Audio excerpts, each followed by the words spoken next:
Thank you, Chair. Thank you, Tafamba, for your question. Yes, indeed, our participation at WEF again was quite successful. As you know, the reason why we attend is not just to pursue business, but it's re-engagement more broadly, and business, opportunities are a part of that. So let me start with the more public institutions. So we had an engagement with the IMF. As you know, that we're in a staff monitored program. We continue to engage with them so that we can make progress on the economic reform agenda and also garner the international support that is so required for us to be successful. And then we're also able to meet with the institutions that support Zimbabwe in the provision of food. I know that there's a subsequent question on food security. We're able to engage with them to let them know that Zimbabwe first of all, appreciate their support and will continue to request additional support. Then, and I'm just randomly choosing those as well in a way. Number three, we also had engagements around climate change. We spent a lot of time on climate change. Zimbabwe was impacted by drought, still being impacted by drought, as you know, cyclone Idai as well, which is quite unfortunate.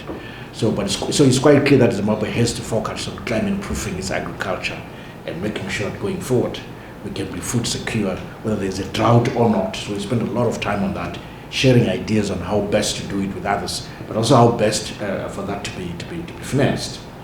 Then comes the business issues that you are focusing on. Again, I met with so many business people. One, there was a company we met that wants to improve cargo handling at our international airport. I met another company that wants to improve revenue collection. As a revenue collector, I welcome that discussion, you can imagine. I also met other companies that want to invest in the mining sector in Zimbabwe. Want to create a $12 billion industry going forward. They showed interest in this. And then also companies that are already invested here. In fact, here I'll be very specific. A company like Lafarge, I met with them, and they want to expand their operations in Zimbabwe, and they want to make sure that we're on board with the right incentives as government, and wish to support them. And then there are others who are in the fuel or energy business who want to continue to support us on the fuel front and new facilities in this regard. And then we also spend time with a few venture capitalists who are keen to partner with the new National Venture Fund for Zimbabwe to support our SMEs and startups. So you can see that there's a wide range of interest in Zimbabwe in terms of businesses that want to do business here, that are already doing business here. So some of them already responded, some of them want to respond in future, and some of them are showing a lot of interest. As you know, this is not a sprint. Engagement is a marathon. So it's part of that marathon of attracting foreign direct investment, but also just re-engaging in areas where we need to re-engage.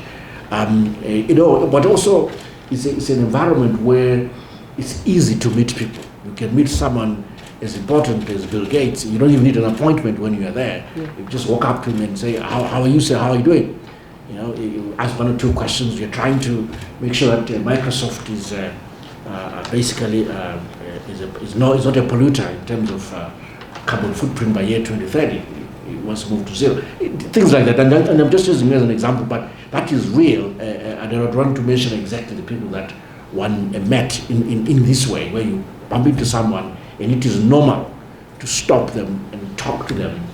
That's the nature of the forum, and it's useful for that, for creating the sort of context that we need to be successful in our re-engagement agenda. But it was largely successful indeed.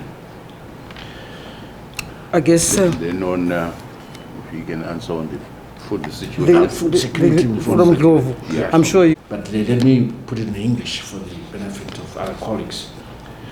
You were really asking about food security, which the President has pronounced as a key issue to deal with this food security, energy security, and other macro stability issues, job creation, including improving the environment for doing business, but food security for now.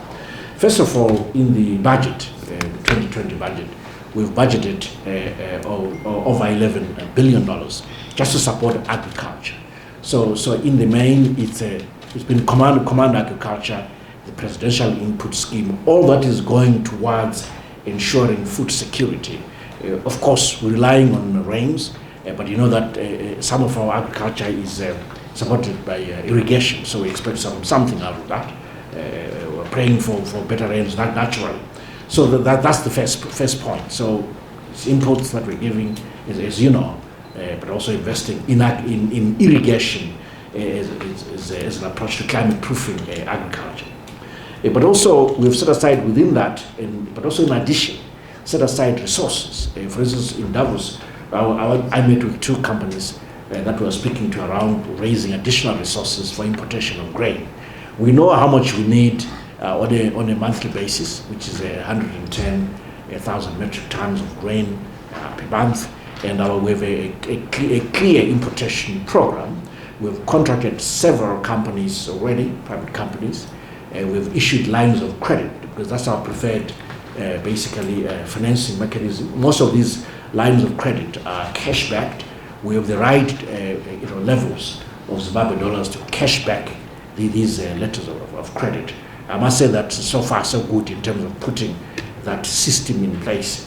But the trick then would be make sure that we build reserves as well at GMB. It's not just for consumption immediately, but also we build reserves. So if we watch our model, we want to make sure that those reserves keep rising, and we're targeting non-GMO maize for building those reserves, while GMO maize is for immediate consumption, but it's being handled properly through the right milling processes.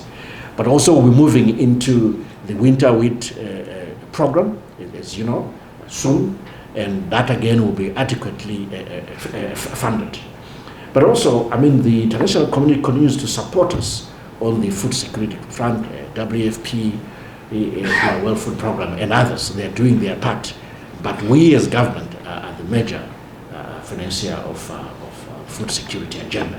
So I think that Zimbabweans should feel comfortable that we are on top of the situation through government's own efforts, as I have said, the variety of ways in which we are doing it, but also the effort of the international community.